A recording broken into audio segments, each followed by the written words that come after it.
오늘은 중풍병자를 고치시다, 이런 제목입니다. 제목은 그냥 우리 여기 성경에 있는 그 내용 그대로 하고 있습니다. 사순절 누가복음 강해하고 있는데 알고 있는 바를 더 확실하게, 이런 목표를 가지고 진행하고 있습니다. 오늘은 이제 예수님께서 가르치실 때 사람들이 많이 모여 있죠.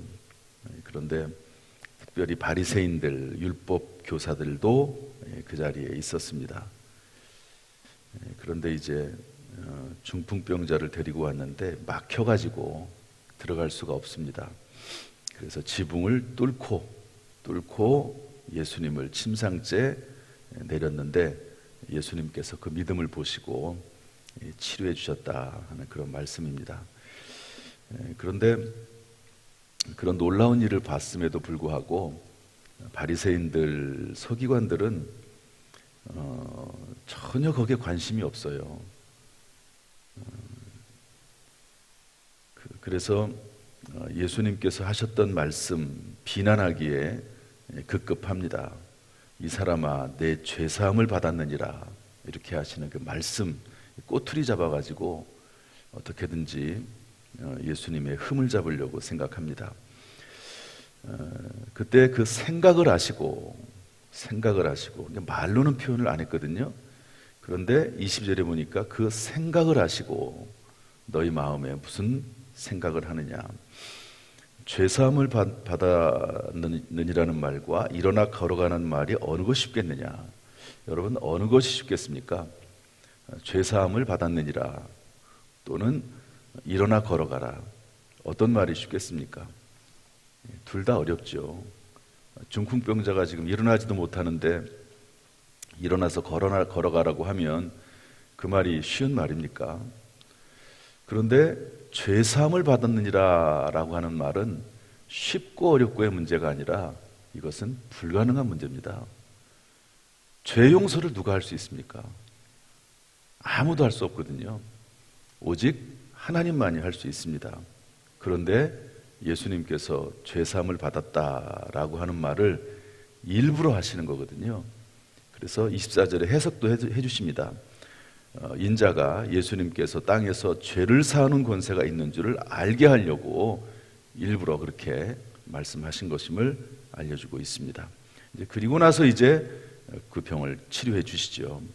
곧 일어나서, 이것은 그 중풍병자에게도 나름대로 의지가 있는 겁니다. 일으켜 세운 것도 아니고요.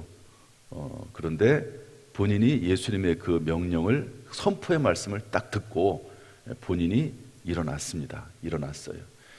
그 성전 미문에 앉아있는 안진뱅이를 베드로가 고칠 때는 손을 잡아 일으켰잖아요. 손을 잡아서 일으켰습니다. 그런데 여기에서 이 중풍병자는 자기가 일어납니다. 자기가 믿음으로. 그러니까 여기 보면은 사실은 사람들이 메고 왔다 이렇게 표현하고 있지만 이 중풍병자에게는 믿음이 전혀 없냐, 그렇게 보고 싶지는 않아요. 왜냐하면 막혀 있을 때 사람들이 이제 의지적으로 그 예수님에 가까우기 위해서 지붕을 뚫기도 했지만 중풍병자가 전혀 의식이 없는 상태는 아니거든요. 뭔가 표현을 할 수 있습니다. 표현을. 중풍병자들이 그렇잖아. 의식이 없는 분들이 아니니까. 그러니까 어떤 방식이 됐든지 간에 어떻게 보면은 온몸으로 표현하지 않았을까. 한나가 예수님의 성전에 나와서 기도할 때 말은 못하지만 그냥 그 온몸으로 기도하지 않았습니까? 그런 것처럼 이 중풍병자도 그 주변에 있는 그 사람들에게 온몸으로 막혀있다고 돌아가야 될지 말아야 될지를 아마 사람들이 얘기를 했겠죠. 그때 온몸으로 내가 예수 만나고 싶다고, 어떤 방법이 됐든지 간에 예수 만나고 싶다고 온몸으로 표현을 하지 않았을까 하는 그런 생각을 저는 해봅니다. 어쨌든 그들 앞에서 그 사람이 일어났다고 되어 있습니다. 일어났다고. 성령께서 감동을 하긴 하시지만, 그러나 우리가 이 새벽에 우리의 의지를 그 성령에 함께 힘을 모아서 이 자리에 나오는 거죠. 그렇지 않습니까? 그래서 이제 치료가 되고 하나님 앞에 영광을 돌렸다 하는 그런 말씀이 오늘 본문의 말씀입니다. 이 말씀을 통해서 우리가 오늘 배울 수 있는 교훈은 뭐냐면 예수님의 능력은 행함이 있는 믿음을 통해서 나타난다는 겁니다. 한번 따라합시다. 예수님의 능력은 행함이 있는 믿음을 통해서 나타난다. 제가 단어를 이것은 좀 생각을 좀 구상을 좀 했는데요. 예수님의 구원은 오직 믿음을 통해서 나타납니다. 한번 따라합시다. 예수님의 구원은 오직 믿음으로. 그런데 예수님의 능력은요, 행함이 있는 믿음을 통해서 나타납니다. 제가 로마서 강의를 하면서 워낙 많이 강조를 했기 때문에 여러분들이 다 기억하실 것입니다. 로마서 1장 17절에 보면 오직 의인은 믿음으로 말미암아 살리라. 로마서 4장 5절 보면 이를 아니할지라도 경건하지 아니함에도 의롭다 하신 이를 믿는 자에게는 그의 믿음을 의로 여기시나니, 믿음을 의로 여기시거든요. 그리고 나서 예수 그리스도의 은혜와 능력을 체험하기 위해서는 행함이 있는 믿음이 필요합니다. 여기 보면 이분들에게 믿음이 있었죠. 그걸 어떻게 알 수 있습니까? 예수님에게 나가려고 하는데 중풍병자가 갈 수가 없습니다. 그러니까 침상에 올려놓죠. 믿음입니다. 이 침상에 올려놓는 것이 믿음입니다. 그 침상을 올려놓고 예수님한테 왔는데 무리가 막혀있네요. 무리가. 그러면 돌아올 수 있죠. 오늘은 때가 아닌가 봐. 그리고 돌아올 수 있습니다. 그런데 어떻게 생각을 하죠? 지붕으로 올라갑니다. 행함이 있는 거죠. 그 믿음이, 예수님에 대한 믿음이 있는데 그 믿음이 그렇게 표현되는 겁니다. 지붕으로 올라갑니다. 그리고 기와를 뜯어내립니다. 여러분, 남의 집을 뜯으면 어떻게 됩니까? 물어내야죠. 변상해야죠. 그런데 그거를 감수합니다. 감수하고 지붕을 뜯어서 그리고 침상째 예수님에게 내리는 걸 볼 수 있습니다.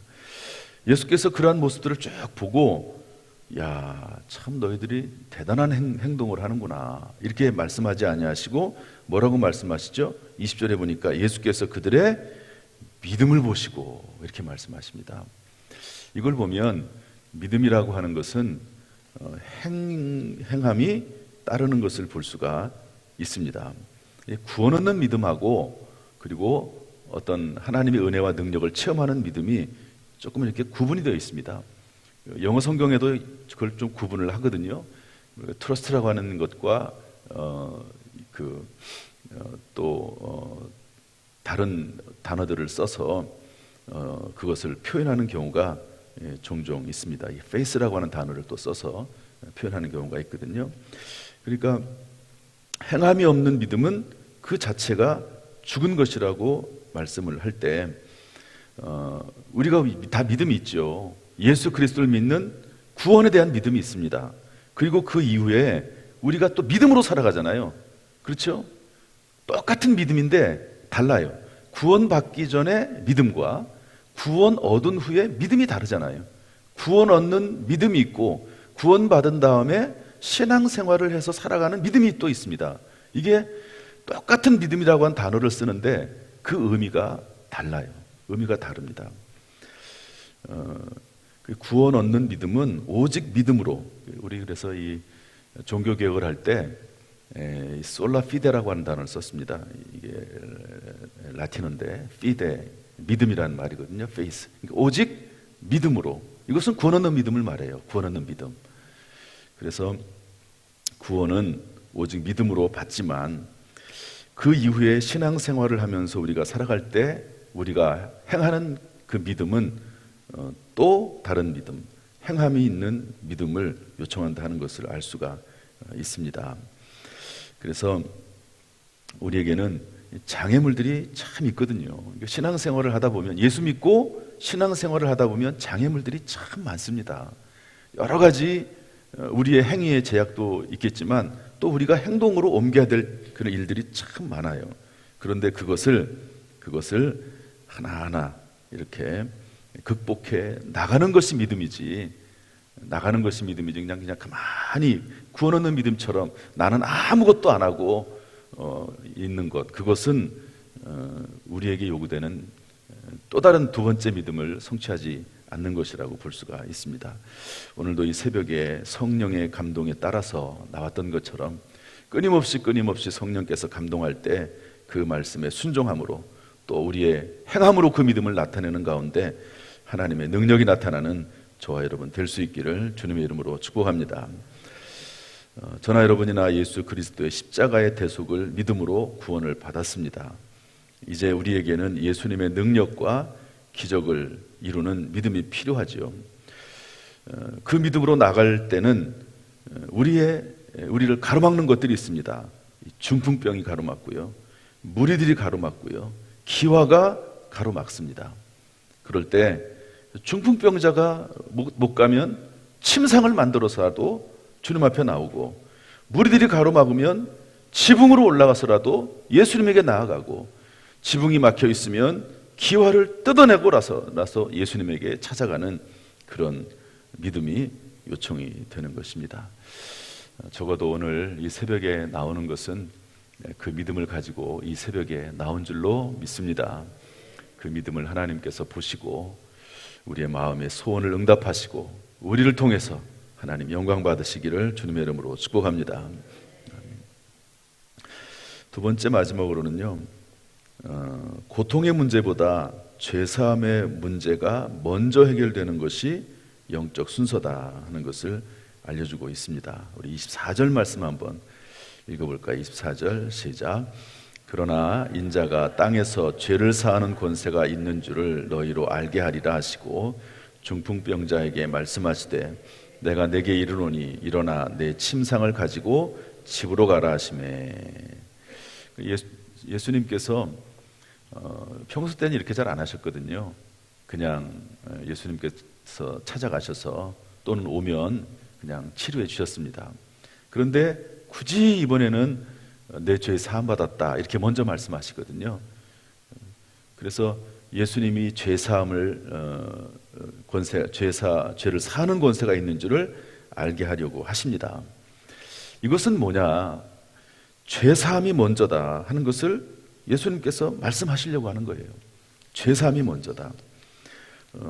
그래서 요한삼서 1장 2절에 보면 사랑하는 자여 내 영혼이 잘됨 같이 내가 범사가 잘되고 강건하기를 내가 간구하노라, 이런 말씀이 있지 않습니까?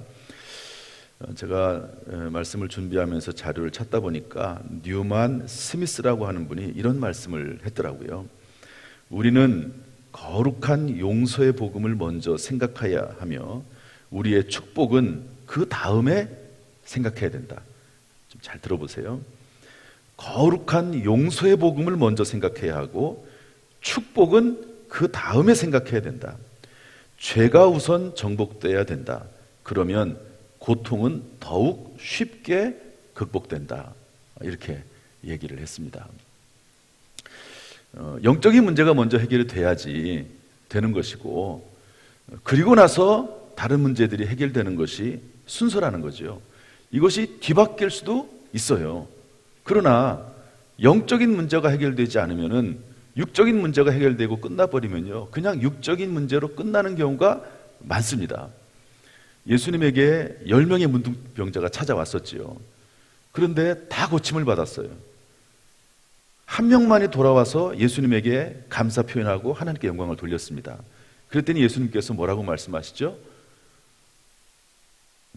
그 믿음을 칭찬하면서 너에게 구원이 이르렀다고 말씀하십니다. 아니, 도대체 구원이 뭡니까? 병 고침 받은 게 구원 아닙니까? 그게 아니고 그 돌아온 문둥병자는, 나병 환자는 영원히 구원을 받은 겁니다. 주님에게 돌아와서. 나머지 9사람들은 뭐죠? 육체적으로 치료받은 구원, 거기까지는 됐어요. 그런데 그것으로 끝난 겁니다. 육체적으로 치료받은 것으로 끝난 거예요, 그냥. 그런데 예수님에게 찾아온 그 한 사람은 영원히 영혼의 구원까지 받은 것입니다. 이렇게 따지고 보면 여러분, 육체적인 구원은, 나병에서 치료되는 것은 감사한 일이죠. 그러나 다시 재발할 수도 있는 것이고, 그리고 결국에는 죽습니다. 그래서 영혼이 구원받으면 그러나 육체적인 질병도 치료가 될 뿐만 아니라 그 영혼이 구원을 받아서 영원한 생명을 사는 것 아닙니까? 그래서 이 뉴만 스미스라고 하는 분이 하신 말씀이 참 합당합니다. 죄가 우선 정복되어야 한다. 그러면 고통은 더욱 쉽게 극복된다. 용서의 복음을 먼저 생각해야 되고 우리의 축복은 그 다음에 생각해야 된다. 참 우리에게 시사하는 바가 많습니다. 우리가 주님 앞에 나올 때 기도 제목들을 많이 얘기하잖아요. 이것도 해결해달라고, 저것도 해결해달라고, 병도 치료해주고, 물질적인 문제도 해결해달라고 하고, 자녀 문제를 위해서도 기도하고, 얼마나 많습니까? 그런데 먼저 영적인 문제를 먼저 해결해야 된다 하는 것을 알려주고 있습니다. 물론 이런 것들이 뭐 함께 되는 경우도 참 많습니다. 그러나 먼저 죄사함 받고 그리고 나서 중풍병에서 치료받는 이런 모습이 오늘 성경에서 우리에게 주어져 있습니다. 어제 권사회 헌신 예배를 드렸습니다. 백장현 목사님이 설교를 하셨는데요. 이분은 이제 성격이 이렇게 뭐라고 말해야 될까요? 민감하잖아요. 어떤 일을 딱 당했을 때 아주 세게 받아들여요. 크게 받아들이기도 하고 민감하게 받아들이는 거죠. 저는 좀 그게 좀 약하거든요. 그래서 그런 면에서는 좀 좋을 수 있는데 이분은 이제 교회에 어려운 일 있을 때 그 광동 우황 청심환을 300개 먹었다고 그렇게 얘기를 하셨어요. 그러니까 이분들은 이 스트레스를 잘 받죠. 사실은 스트레스를. 저도 뭐 스트레스를 안 받는 건 아니지만 그래도 좀 덜 받는 형태죠. 뭐 사람마다 또 전부 달라요. 또 스트레스를 또 덜 받으면 또 자극이 또 덜하기도 합니다. 그러니까 뭐 누가 좋고 나쁘고 아니고 장단점이 있는 거죠. 이분이 어쨌든 그런 일로 인해서 아주 극심한 스트레스를 받아가지고 이런저런 일로 해서 또 코로나도 있고 뭐 교회 성도들도 막 줄고 재정도 줄고 그러니까 스트레스로 열이 올라가지고 많이 열이 막 올랐나 봐요. 그래도 입원할 정도가 돼서 3일 동안 입원을 했다고 얘기했습니다. 열이 안 내려요. 스트레스가 해결이 돼야지 열이 내리는데 스트레스는 그대로 남아있으니까 열이 내립니까? 그런데 한밤중에 다 지금 힘들어서 막 그냥 주변에서 밤에 잠도 안 자고 막 이렇게 소리 지르는 주변에 있는 다른 환자들 뭐 이래가지고 다 잠도 못 자고 막 그러고 있는데 요양보호사 한 분이 주현비 노래를 불러가면서 그 밤에 청소하는 모습을 보고 회개했다고 했습니다. 회개. 자기는 목사인데 이분은 주현미 세상 노래 유행가 부르면서 똑같은 상황은 똑같은 상황인데 이분은 노래 부르면서 그렇게 흥얼흥얼 즐겁게 일을 하고 있는데 자기는 목사인데 스트레스 받아가지고 그러고 있는 그런 모습이 너무 하나님 앞에 죄송한 거죠. 그래가지고 병원에서 회개를 했다고 하지 않았습니까? 회개를. 그랬더니 어떻게 됐다고요? 열이 내렸다고. 그렇게 3일 동안이나 입원하고 있는데도 열이 안 내렸는데 열이 내렸다고. 그래서 태어나게 됐다고 그런 얘기를 했습니다. 참 사람의 몸이라고 하는 게 영적인 거하고 연결되어 있습니다. 확실히 연결되어 있는 것 같아요. 마음도 몸하고 연결되어 있잖아요. 마음도. 그런 것처럼 다 연결이 되어 있습니다. 연결이 되어 있어요. 하나님께서 우리 가운데 영적인 문제를 해결할 수 있도록 우리에게 은혜 베풀어 주시기를 주님의 이름으로 축복합니다. 사랑하는 성도 여러분, 혹시 어떤 고통 가운데 있습니까? 혹시 그 고통이 영적인 문제에서 그 원인이 있다고 생각하지는 않습니까? 혹시 그런 부분이 있다고 여겨진다면 먼저 영적인 문제를 해결할 수 있기를 주님의 이름으로 축복합니다.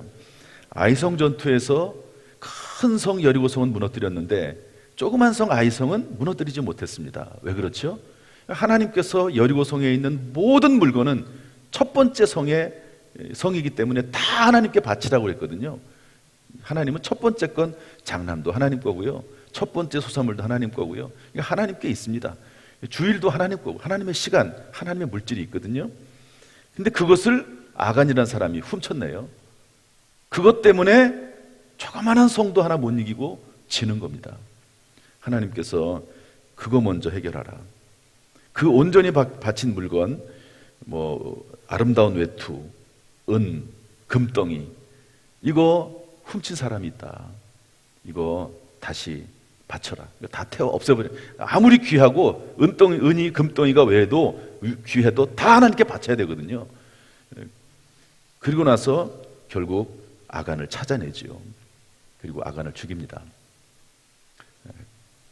모든 그 재물들, 그리고 식솔들, 또 짐승들까지 다 죽입니다. 그렇게까지 해야 되냐 그럴 수 있지만, 우리에게 이제 알려주려고 하는 죄에 대한 그 부분을 교훈하려고 하는 것으로 이해를 하면 좋을 것 같아요. 그래서 그것을 완전히 다 멸하니까 그 다음 아이성 전투에서 승리했다 하는 그런 말씀이 성경에 있습니다. 무엇보다도 혹시 어떤 영적인 문제에서 우리의 삶에 문제가 있다면 하나님 앞에 기도하는 가운데 잘 분별해서 그 문제를 해결해 나갈 수 있기를 주님의 이름으로 축복합니다. 오늘도 하나님의 음성이 들려지고 하나님의 위로와 소망으로 넘쳐나기를 주님의 이름으로 축복합니다. 오늘도 마지막 멘트는 똑같이 하고 싶습니다. 오늘도 말씀이 율법이 되지 않고, 할렐루야. 제가 이렇게 말씀을 전하는데요, 이 말씀을 아멘으로 꿀송이처럼 단 말씀으로 받으면 이 말씀이 복이 되는 겁니다. 그런데 어떤 말씀을 듣든지 간에 저건 안 돼, 저거는 목사님이니까 하는 말이지 저거는 좀 문제가 있는 거 아니야? 너무 현실하고 떨어져 있는 거 아니야? 이렇게 생각을 하면 그 말씀이 어떻게 마음속에 받아들여지겠습니까? 그래서 말씀을 아멘으로, 말씀은 말씀 자체로 받는 거예요, 그냥. 그래서 그 꿀송이처럼 단 말씀이 되어서 오늘도 승리하고 감사가 넘치는 하루가 되기를 주님의 이름으로 축복합니다. 기도하겠습니다. 하나님 아버지, 혹시 우리에게 어떤 영적인 문제가 있습니까? 하나님, 우리를 불쌍히 여겨주시어서 그 문제를 해결할 수 있도록 하나님 우리에게 은혜를 베풀어 주옵소서. 그로 인해서 이 중풍병자처럼 병도 치료되고 모든 직장과 사업과 자녀들과 인생의 문제들도 해결될 수 있도록 하나님 은혜를 베풀어 주옵소서. 오늘 하루도 승리케 하시기를 원합니다. 이 새벽에 성령의 감동하심에 순종해서 이 새벽에 나왔습니다. 또 이런저런 환경의 어려움으로 인해서 실시간으로라도 예배드리는 성도들이 있사오니 하나님이여 은혜 베풀어 주시고 주의 사랑으로 은총으로 함께하여 주옵소서. 이번 한 주간도 승리케 하시고 평안케 하시기를 원하오며 예수님의 이름으로 축복하며 기도하옵나이다. 아멘. 이제는 우리 주 예수 그리스도의 은혜와 아버지 하나님의 무한하신 사랑과 성령님의 교통하심이 오늘 이 시간 주 앞에 나와 예배드리며 기도하며 찬송하는 모든 성도들에게 그 가정, 직장, 사업, 자녀, 심령 위에 함께 하시기를 간절히 축원하옵나이다. 아멘.